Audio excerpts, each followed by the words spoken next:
Hello everyone, एसएसआरएस की इस video में आपका स्वागत है। इस वीडियो में हम डिस्कस करेंगे लिस्ट कंट्रोल। एसएसआरएस रिपोर्ट पे जो लिस्ट कंट्रोल होता है वो क्या होता है, उसमें क्या क्या प्रॉपर्टीज होती हैं और उसको हम कैसे यूज कर सकते हैं, ये सब हम इस वीडियो में समझेंगे। तो लिस्ट कंट्रोल को जो है वो प्रैक्टिकली हम समझे इससे पहले इसकी जो है वो थ्योरी हम समझ लेते हैं कि लिस्ट कंट्रोल एक्चुअली होता क्या है। तो लिस्ट कंट्रोल एक्चुअली क्या होता है कि लेट सपोज कि आपके पास जो है वो नेम की एक लिस्ट है। ठीक है, नेम की एक लिस्ट है तो उसका मतलब क्या होता है, आपके पास जो है डिफरेंट वैल्यूज हैं नेम की, may be name one, name two, इस तरह से आपके पास जो है वो नेम की बहुत सारी जो है वो, तो ये आपकी जो है वो नेम की एक लिस्ट हो गई। ठीक है, ऐसे ही आपके पास एक लिस्ट हो सकती है नेम और एज की। ऐसे ही आपके पास एक लिस्ट हो सकती है नेम और एज की, तो इसमें आपके पास क्या होगा, नेम होगा और एज होगा। फिर अगली बार फिर आपके पास में एक नेम होगा और फिर एक एज होगा। फिर उसके बाद आपके पास एक नेम होगा और एक फिर जो है वो आपके पास एज होगा। तो ये जो लिस्ट आपकी बनेगी, ये आपकी बनेगी नेम और एज की लिस्ट। ठीक है, ऐसे ही आपके पास जो है वो एक और लिस्ट हो सकती है जिसमें नेम एज सैलरी हो, या फिर आपके पास जो भी कॉलम होंगे उनकी एक लिस्ट रहेगी। और लिस्ट का मतलब है कि ये जो कॉलम आपके हैं इनकी वैल्यू जो है वो रिपीट होगी। पहली टेबल की वैल्यू के लिए, दूसरी टेबल की वैल्यू के लिए, तीसरी टेबल की वैल्यू के लिए, जो आपका टेबल में जो कॉलम होता है उसकी पहली वैल्यू के लिए, दूसरी वैल्यू के लिए, तीसरी वैल्यू के लिए, ये जो आपके जो भी कॉलम आप लिस्ट में डिसाइड करोगे वो जो है वो रिपीट होंगे। तो एक लिस्ट लिस्ट जो है वो बन जाएगी। और वो लिस्ट जो है वो सिंगल कॉलम की भी हो सकती है, मल्टीपल कॉलम की भी हो सकती है। तो इस तरह से जो है वो लिस्ट कंट्रोल आप यूज कर सकते हो इस तरह की लिस्ट बनाने के लिए। और इसके साथ आप क्या कर सकते हो, अगर आपके पास एक लिस्ट है और उसमें यहाँ पर आप कोई जो है वो इमेज एम्बेड करना चाहते हो, तो वो आपकी इमेज भी जो है वो उसके साथ में यहाँ पर जो है वो शो हो जाएगी। तो ये भी जो फैसिलिटी है वो आपको मिल जाती है लिस्ट कंट्रोल में, कि अगर आपको यहाँ पे कोई इमेज दिखाना है। ठीक है, ये हम अभी इम्प्लीमेंट करेंगे। तो आप यहाँ पे जो है वो इमेज भी दिखा सकते हो। और इमेज के अलावा यहाँ पर जो है वो चार्ट कंट्रोल भी आप यहाँ पे शो करा सकते हो। चार्ट जो भी आपके डिफरेंट टाइप के चार्ट हम पढ़ेंगे इस सीरीज में, तो चार्ट भी जो है वो आप यहाँ पे शो करा सकते हो। तो ये कैसे करते हैं, इसके लिए चलिए स्विच करते हैं विजुअल स्टूडियो पे और इसको जो है वो प्रैक्टिकली समझते हैं और इसको इम्प्लीमेंट करते हैं। तो विजुअल स्टूडियो पे आ गए हैं हम, यहाँ पर जो है एक नई रिपोर्ट ऐड कर लेते हैं और इस नई रिपोर्ट को हम नाम दे देते हैं। सॉरी, ये नहीं करना था। राइट क्लिक करना है और आपको जो है जाना है यहाँ पर और न्यू रिपोर्ट पे क्लिक करना है। और न्यू रिपोर्ट पे क्लिक करने के बाद में इसको जो है आप कोई भी नाम दे सकते हो। मैं इसको जो है वो नाम दे देता हूँ लिस्ट डेमो। ठीक है, आप कोई भी नाम इसको जो दे सकते हो। और उसके बाद में आपके पास एक रिपोर्ट बन के आ जाएगी। आप यहाँ से डेटा सेट और डेटा सोर्स ऐड कर सकते हो। एक और तरीका होता है कि अगर आपके पास कोई भी डेटा सोर्स और डेटा सेट नहीं है, तो जब आप यहाँ पे कोई कंट्रोल ऐड करते हो और वो डेटा सेट या डेटा सोर्स को सपोर्ट करता है, तो आपको ऑप्शन मिलता है। तो हम ये भी देख लेते हैं। तो ये कैसे होता है, आप लिस्ट कंट्रोल यहाँ पे क्लिक करोगे तो लिस्ट कंट्रोल पे क्लिक करने के साथ आपके पास ये ऑप्शन ओपन होके आ जाएगा।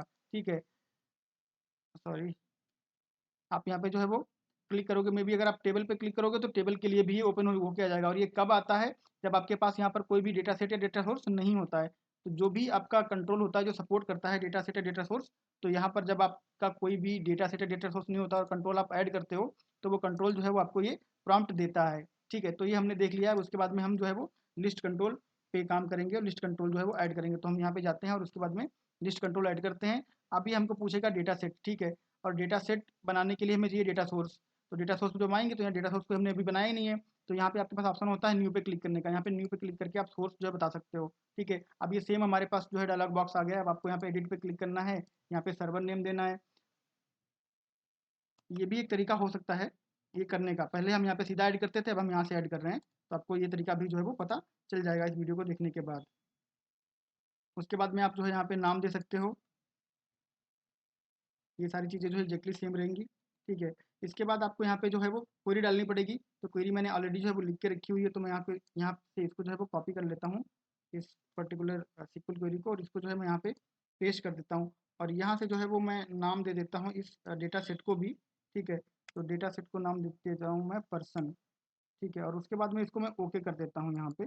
ठीक है, तो अब जो हम यहाँ पे करते थे एग्जैक्टली सेम चीज़ जो है वो यहाँ से भी हो गई है। तो आप यहाँ से भी कर सकते हो और इधर से भी कर सकते हो। अगर आपका यहाँ पे कोई एक भी डेटा सेट रहेगा तो यहाँ पर जो है वो फिर आपके पास प्रॉम्प्ट नहीं आएगा, फिर आपको जो है ऐसे ही बनाना पड़ेगा। जब यहाँ पे कोई भी डेटा सेट या डेटा सोर्स नहीं होता है, तब आपका जो है वो प्रॉम्प्ट आता है जिससे हमने ये बनाया है। ठीक है, तो हम लोग लिस्ट कंट्रोल पे फोकस करते हैं। तो लिस्ट कंट्रोल कैसे काम करता है, तो ये जो है लिस्ट कंट्रोल हमने ऐड किया यहाँ पे। ठीक है, और इसको मैं दोबारा से ऐड करके दिखा देता हूँ। अगर आप अब ऐड करोगे तो अब कोई प्रॉम्प्ट नहीं आएगा, क्योंकि हमारे पास जो है वो ऑलरेडी डेटा सोर्स और डेटा सेट यहाँ पे है। ठीक है, अब इस पे अगर आप जो है, जैसे कि मान लो मैं यहाँ पे आईडी जो है ड्रैग एंड ड्रॉप कर देता हूँ। ठीक है, just for an example ID को ड्रैग एंड ड्रॉप कर देता हूँ, इसको मैं बोल्ड कर देता हूँ यहाँ पे। और उसके बाद में मैं इसको जो प्रीव्यू करता हूँ तो क्या होगा कि आपका जो है आईडी का लिस्ट बन जाएगा, पहला आईडी, दूसरा आईडी, तीसरा आईडी, जितना भी आईडी आपके डेटाबेस में रहेगा वो आपका यहाँ पे जो है वो शो हो जाएगा। अभी हमारे पास 3 आईडीज़ हैं डेटाबेस में, तो 3 आईडीज़ यहाँ पे जो है वो शो हो रही हैं। उसके बाद अगर आप आईडी के साथ में फर्स्ट नेम जो है यहाँ पे डालना चाहो, तो अब अगर आप इसको अब प्रीव्यू करोगे तो आपको जो है वो क्या मिलेगा, ये भी हम जो है वो देख लेते हैं। इसको भी आप चाहो तो बोल्ड कर सकते हो, हम लोग बाद में डिसाइड कर लेंगे। ठीक है, तो अब यहाँ पे जो है आईडी के साथ आपका फर्स्ट नेम भी आ रहा है। ठीक है, अब इसका भी एक लिस्ट बन रहा है, ID first name, ID first name, ID first name. ठीक है, और ये रैप हो रहा है, तो इसका टेक्स्ट बॉक्स आप थोड़ा जो है वो बड़ा कर सकते हो। तो पहले हम ये कंट्रोल ही पूरा बड़ा कर लेते हैं, उसके बाद में जो है इसको भी बड़ा कर लेंगे। तो यहाँ पे क्लिक कर दिया है और इसको जो है बड़ा कर दिया है यहाँ पे ऐसे। ठीक है, इसको जो है प्रीव्यू कर देते हैं। ठीक है, तो आपका जो है आईडी और फर्स्ट नेम डिस्प्ले हो गया है, और आईडी के कॉलम को आप थोड़ा छोटा भी कर दोगे तो ये जो है सही से डिस्प्ले हो जाएगा। ठीक है, तो यहाँ पे इसको थोड़ा छोटा कर दिया है, ये आपका डिस्प्ले हो गया। तो ये फॉर्मेटिंग वाला तो आप आराम से कर सकते हो। तो लिस्ट का कॉन्सेप्ट आपका जो आपको समझ में आ रहा है कि 3 वैल्यू हैं, तो 3 वैल्यू के लिए हमारे पास 3 जो है वो रोज़ बन गई हैं। और जैसा कि यहाँ पे देख रहे हो कि कॉलम के हिसाब से बन रहा है यहाँ पे, कि जो कॉलम हम ले रहे हैं उनकी लिस्ट क्रिएट हो जा रही है ऑटोमेटिकली। ठीक है, अब अगर आप यहाँ पे आते हो और उसके बाद में आप कहते हो इसको लास्ट नेम। ठीक है, यहाँ पे ड्रैग एंड ड्रॉप कर देंगे, थोड़ा सा स्पेस इसको भी देना पड़ेगा, तो इसको भी यहाँ पे स्पेस दे देते हैं। तो कॉन्सेप्ट जो है वो आपको समझ लेना है कि ये जो कॉन्सेप्ट है उसको आप कहाँ पे जो है वो यूज़ कर सकते हो। ठीक है, ये हमारा लास्ट नेम हो गया। ऐसे ही आप जो है वो ईमेल को यहाँ पे जो है वो ला सकते हो, और ईमेल को भी हम यहाँ पे सेट कर देते हैं, और इसको भी जो है वो बड़ा कर देते हैं यहाँ तक ऐसे। ठीक है, इसके बाद में जो है प्रीव्यू कर लेते हैं हम यहाँ पे। तो अब आपको जो है वो यहाँ पे दिख गया है कि किस तरह से आपकी जो है वो काम कर रही है यहाँ पे लिस्ट की। पहला जो हमने यहाँ पर जो दिया हुआ है वो हमने सिर्फ एक बार ये कॉलम का जो है वो एक लिस्ट बना दी कॉलम की। अब ये लिस्ट जो है जितनी बार ये वैल्यू आपकी टेबल में होंगी उतनी बार जो है वो रिपीट करेगा, यही लिस्ट का कॉन्सेप्ट होता है। ठीक है, कि एक बार एक रिकॉर्ड के लिए, फिर दूसरे रिकॉर्ड के लिए, फिर तीसरे रिकॉर्ड के लिए ये लिस्ट जो है आपकी वो बनती चली जाएगी जितने भी रिकॉर्ड। और डेटाबेस में टेबल में जैसे ही आपकी एक रिकॉर्ड ऐड होगा वो आपका यहाँ पे जो है वो रिफ्लेक्ट कर जाएगा। तो ये डायनेमिकली जो है वो बाइंड है डेटाबेस से, डेटाबेस टेबल से।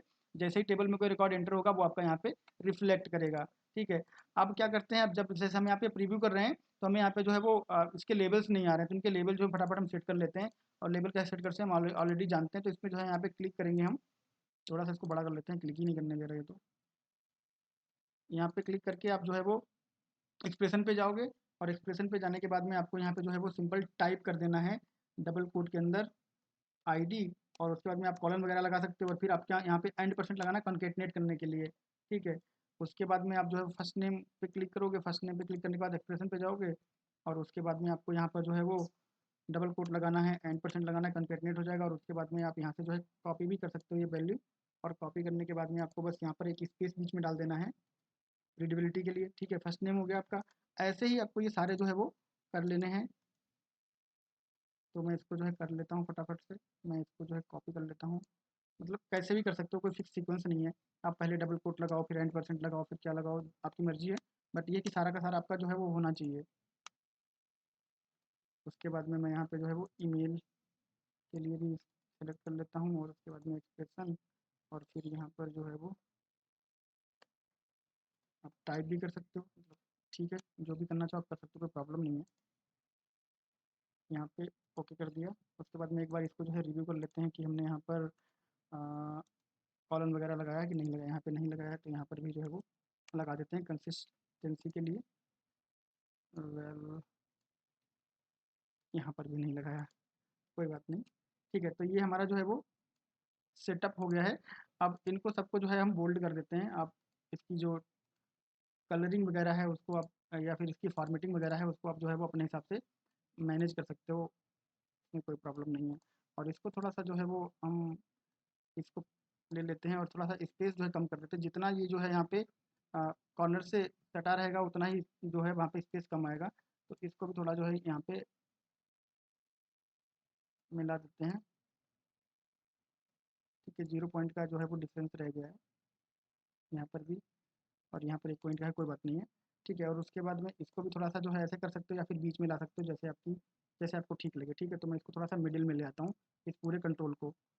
और इस कंट्रोल में जो हमने टेक्स्ट बॉक्स वगैरह यूज किए हैं उनको मैंने जो है वो एकदम कॉर्नर पे अलाइन कर दिया है। ठीक है, अब इसका जो है एक बार प्रीव्यू कर लेते हैं हम लोग। तो हमने एक्सप्रेशन लगाया तो थोड़ा टाइम लिया इसने। अब यहाँ पर जो है थोड़ा सा स्पेस और आ रहा है। ठीक है, ये स्पेस कहाँ से आ रहा है? ये स्पेस आपका यहाँ से, ये वाला स्पेस जो है वो आ रहा है। तो इसको भी जो है आप कम कर सकते हो, कोई प्रॉब्लम नहीं है। यहाँ से जो है आपको ऐसे करना है और इसको जो है यहाँ पे ओके कम कर देना है। ठीक है, अब आप इसको जो प्रीव्यू कर लो। तो आप देखो कि आपकी जो है यहाँ पे एक लिस्ट बन गई है, एकदम नाइसली फॉर्मेटेड लिस्ट बन गई है। और फॉर्मेटिंग जो है, कलर कोडिंग वगैरह आप इस पर कर सकते हो। तो जितने आपके जो है डेटाबेस में डिटेल्स रहती है वो सारी आपकी जो है वो यहाँ पे डिस्प्ले हो जाती है। आप अगर आपको जो है यहाँ पर एक इमेज भी डिस्प्ले करानी है तो आप इमेज भी जो है वो डिस्प्ले करा सकते हो। और इमेज जो है वो स्टैटिक हो या डेटाबेस से हो, आप डिस्प्ले करा सकते हो। लेकिन अगर आप डेटाबेस से इमेज डिस्प्ले कराओगे तो उसका बेनिफिट ये रहेगा कि जैसे ही कोई रिकॉर्ड ऐड होगा वो ऑटोमेटिकली यहाँ पे डिस्प्ले हो जाएगा। तो मैं यहाँ पे क्या करता हूँ, एक इमेज कंट्रोल जो है वो इंसर्ट कर देता हूँ। इंसर्ट में जाना है आपको और यहाँ से इमेज जो है वो ले आना है। और इमेज कंट्रोल बहुत डिटेल में हम लोग जो है वो पढ़ चुके हैं। तो यहाँ पे मैं डाल देता हूँ पर्सन इमेज। ठीक है, और उसके बाद में जो है यहाँ पे मैं ले लूँगा डेटाबेस का ऑप्शन। डेटाबेस के ऑप्शन में आपको दो चीज़ें बतानी पड़ती हैं। पहला आपको कि आपका इमेज किस कॉलम से आएगा, और आप दूसरा इमेज का टाइप क्या है। ठीक है, तो मैंने जेपीजी टाइप की इमेज ली हुई है। तो यहाँ पे जो है मैं इसको ओके कर देता हूँ सिलेक्ट करने के बाद। और उसके बाद आपको जो है इसको यहाँ पे फॉर्मेट कर लेना है अपनी नीड के हिसाब से। जितना दूर आप इसको रखना चाहो उतना दूर जो है इसको रख सकते हो, जितना बड़ा करना चाहो। तो इसको जो है एक बार हम प्रीव्यू कर लेते हैं और उसके बाद में फिर और फॉर्मेटिंग जो रिक्वायर्ड होगी वो करेंगे। ठीक है, तो यहाँ पर जो है इमेज नाइसली फॉर्मेटेड होकर जो है वो आ गई है। अगर आपको कुछ और इस पर चेंजेस करना है तो कर सकते हो। तो इस तरह से जो लिस्ट कंट्रोल है उसमें आप जो डेटा है वो लिस्ट करा सकते हो। अब यहाँ पर जो है आप एक काम और भी कर सकते हो। यहाँ पर आप आओ और जो आपका जो लिस्ट बॉक्स है इसकी प्रॉपर्टीज़ में अगर हम थोड़ी देर के लिए चलें। ठीक है, तो ये जो है आपका लिस्ट बॉक्स ये रेक्टेंगल है। ठीक है, यहाँ पर जो है आप जा सकते हो रेक्टेंगल प्रॉपर्टीज़ में क्लिक कर सकते हो। और क्लिक करने के बाद में आप यहाँ पे बॉर्डर वाला जो सेक्शन है, इस बॉर्डर वाले सेक्शन में आके यहाँ पे जो है एक बॉर्डर दे सकते हो। चारों तरफ से देना चाहो चारों तरफ से दे दो, किसी स्पेसिफिक साइड पे देना चाहो तो किसी स्पेसिफिक साइड पे दे दो। ये ऑलरेडी हम जानते हैं, डिस्कस कर चुके हैं। तो इसको मैंने ओके कर दिया बॉर्डर देके, और अब इसको प्रीव्यू कर लेते हैं। तो यहाँ पर जो है इस तरह से नाइसली फॉर्मेटेड जो कार्ड आपके हैं वो बन के आ गए हैं। और ये काफ़ी मतलब देखने में सही लग रहे हैं। उसके बाद इन पर आप जो है कलर कोडिंग और इसका स्पेसिंग वगैरह आप मैनेज कर सकते हो। आपको पता है ऑलरेडी, हम लोग सीख चुके हैं सारी चीज़ें कि इधर से कितना स्पेस देना है, उधर से कितना स्पेस पैडिंग देना है। आप जो है इसको ऐसे भी कर सकते हो। अगर आपको जो है ऐसे करना है तो इसको भी जो है थोड़ा सा कर ही लेते हैं। ठीक है, तो आपको क्या करना है, आपको ये पूरा का पूरा जो है वो सेलेक्ट कर लेना है ऐसे। और इसको थोड़ा सा इधर जो है वो ड्रैग कर देना है ऐसे। तो थोड़ा सा स्पेस जो है वो उधर आ जाएगा, और नीचे का स्पेस आप बाद में कम कर सकते हो। तो यहाँ पर जो है वो इसके बाहर निकल गया ये। हाँ, ये इसके जो है बाहर निकल गया। तो स्पेस जो है आपको मैनेज करना पड़ेगा। मैं थोड़ा सा इसको कंट्रोल जेड कर देता हूँ यहाँ पे, या फिर मुझे जो है थोड़ा सा ये बड़ा करना पड़ेगा। थोड़ा सा मैं इसको जो है वो बड़ा कर देता हूँ।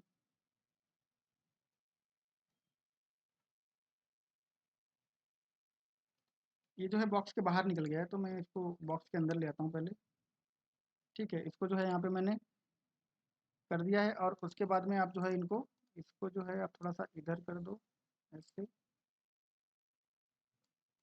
और उसके बाद में इन सॉरी उसके बाद में इन सबको जो है थोड़ा सा हम इधर कर देते हैं।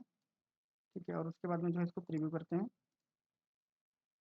तो अब ये जो आपका यहाँ से जो है नस्ली फॉर्मेटेड हो गया। तो आपको ध्यान रखना पड़ेगा कि कहीं जो है वो बॉक्स के बाहर या फिर फॉर्मेटिंग के बाहर ना चला जाए। तो अगर चला भी जाता है तो आप उसको जो है वो करेक्ट कर सकते हो, कोई प्रॉब्लम नहीं है। और ये स्पेसिंग जो है आप ऊपर से भी थोड़ी कम कर सकते हो। तो ये सारी चीज़ जब आप बनाते हो तो थोड़ा बहुत ऊपर नीचे होता रहता है, उसको जो है आपको हैंडल करना होता है। तो आप आराम से उसको जो है हैंडल कर सकते हो। थोड़ा सा आपको जो है वो ध्यान लगाना होता है उसके लिए कि कहाँ पे क्या आपको जो है वो फिक्स करना है। ठीक है, तो ये जो है आपका यहाँ पे नाइसली फॉर्मेटेड आ गया है। अब इसको जो है हम फिर से वैसे ही कर देते हैं जैसे हमने किया था इसको। ठीक है, और इसका स्पेस जो है वो भी थोड़ा सा कम कर देते हैं यहाँ पे ऐसे। थोड़ा सा ही रखते हैं ताकि क्लिक कर पाए हम यहाँ पे। ठीक है, अब देखो यहाँ पे हम चलते हैं फिर से रेक्टेंगल प्रॉपर्टीज में। और रेक्टेंगल प्रॉपर्टीज पे क्या करते हैं हम, क्लिक करने देगा। हाँ, रेक्टेंगल प्रॉपर्टीज में यहाँ पे एक जो है वो फिल की प्रॉपर्टी है। ठीक है, और ये विजिबिलिटी की प्रॉपर्टी हम लोग डिटेल में डिस्कस कर चुके हैं कई बार, टेबलिक्स पे, मैट्रिक्स पे। तो ये टॉगल विजिबिलिटी ये भी कर चुके हैं। तो ये सारी चीज़ें आप इंप्लीमेंट कर सकते हो। उसके बाद में मैं आपको यहाँ पे फिल दिखा देता हूँ। आप इसमें जो है कलर भी फिल कर सकते हो। तो यहाँ पे मैं जैसे कि ये कलर ले लेता हूँ, मे बी इस वाला कलर। और उसके बाद में यहाँ पे जो है इस तरह से आपका जो है वो आ जाएगा, डेटा इस तरह से डिस्प्ले हो जाएगा। और बैकग्राउंड पे भी आप कोई इमेज जो है वो लगा सकते हो। यहाँ पे बैकग्राउंड पे भी कोई इमेज लगा सकते हो। ये जो है यहाँ पर फिल में जाके बैकग्राउंड में कोई इमेज भी दे सकते हो, तो ये ऑप्शन आप ट्राई कर सकते हो। और ये विजिबिलिटी जो यहाँ पे है, इस विजिबिलिटी पे आप लॉजिक भी लगा सकते हो, अल्टरनेट कलरिंग वाला जो हम ऑलरेडी सीख चुके हैं। तो अगर आप यहाँ पे IIF डालोगे और IIF डालने के बाद में आपको यहाँ पे जो है वो रो नंबर का फंक्शन यूज़ करना पड़ेगा, क्योंकि हमारे पास यहाँ पे कोई रो नहीं है, ठीक है। और ये भी हम डिटेल में डिस्कस कर चुके हैं, तो मैं यहाँ पे बस इसको लगा के दिखा देता हूँ, ठीक है। यहाँ पे आपको जो है वो मॉड कैलकुलेट करना होता है, और अगर आपका मॉड ऑड है, अगर 1 है तो नंबर ऑड होगा, और अगर ये 0 है तो नंबर जो है वो इवन होगा। इवन ऑड के कलर में आप डिफरेंट डिफरेंट कलर दे सकते हो, ठीक है। तो मे बी इवन के कलर में, इवन के केस में नहीं, ऑड के केस में जो है मैं ये दे देता हूँ कलर, और इवन के केस में जो है वो ये दे देता हूँ, ठीक है। और इसको ओके कर देता हूँ, और ओके करने के बाद इधर भी ओके कर देता हूँ, और अब जो है इसको मैं प्रीव्यू करता हूँ। तो यहाँ पर जो है आपकी अल्टरनेट कलरिंग भी आप कर सकते हो, ऐसे भी आ जाएगा, ठीक है। सारी चीज़ें आप कर सकते हो, बहुत सारी चीज़ें आपकी यहाँ पे हो सकती हैं। और उसके बाद में ये जो है रेक्टेंगल के साथ साथ ही एक टैब्लिक्स भी है, तो टैब्लिक्स की प्रॉपर्टीज़ भी आप यहाँ पे जो है वो चीज़ें इंप्लीमेंट कर सकते हो। ये सारी टैब्लिक्स की प्रॉपर्टी हमने टैब्लिक्स प्रॉपर्टी वाले वीडियो में डिस्कस करी थी, तो आप इनको एक्सप्लोर कर सकते हो, और जो भी रिक्वायरमेंट है उसके हिसाब से आप इसको जो है यहाँ पे यूटिलाइज कर सकते हो, ठीक है। उसके साथ साथ अगर आप जो है वो यहाँ पे ये देखना चाहो कि डेटाबेस पे चलते हैं और एक और रिकॉर्ड जो है वो इंसर्ट करके आते हैं, तो मैंने यहाँ पे जो है इंसर्ट क्वेरी बना के रखी हुई है, तो मैं यहाँ पे जो है एक और रिकॉर्ड जो है वो इंसर्ट कर देता हूँ, ठीक है। तो रिकॉर्ड इंसर्ट हो गया, अभी हमारे पास 3 रिकॉर्ड थे, अब हमारे पास जो है वो 4 रिकॉर्ड हो जाएँगे। तो इस रिपोर्ट को अगर मैं रिफ्रेश करूँ, तो अब हमारे पास यहाँ पे 4 रिकॉर्ड जो है वो आ गए। तो ये डेटाबेस से कनेक्ट है, तो ये डायनामिकली अपडेट होती रहेगी, ठीक है। और अब जो है इसको आप फॉर्मेट जो है अपने हिसाब से कर सकते हो। हमने जो है इसमें लिस्ट से रिलेटेड ऑलमोस्ट सारी चीज़ें कवर कर ली हैं। सिनेरियो कहाँ पे इसको फिट करना है और कैसे इसको फॉर्मेट करना है, ये सारी चीज़ें जो है वो आप कर सकते हो अपनी नीड के हिसाब से। और इसकी स्पेसिंग जो है वो बिल्कुल मैंने जो है मिनिमल कर दी है। अब इसको जब आप प्रीव्यू करोगे, तो जो है ये आपको सही से दिख जाएगा, ठीक है। तो इस वीडियो में हमने जो है लिस्ट कंट्रोल से रिलेटेड चीज़ें कवर कर ली हैं। आप इसको जो है जो भी सिनेरियो आपका बेटर हो उसमें जो है आप इसको यूज़ कर सकते हो, कैसे यूज़ करना है हम लोग डिस्कस कर चुके हैं। अगर आपका कोई क्वेश्चन कंसर्न है तो आप जो है वो वीडियो के कमेंट बॉक्स में कमेंट करके पूछ सकते हो, मैं आपको इसका सॉल्यूशन प्रोवाइड करवाऊँगा। तो इस वीडियो में बस इतना ही, मिलेंगे नेक्स्ट वीडियो में नेक्स्ट टॉपिक के साथ, तब तक के लिए थैंक यू, बाय बाय।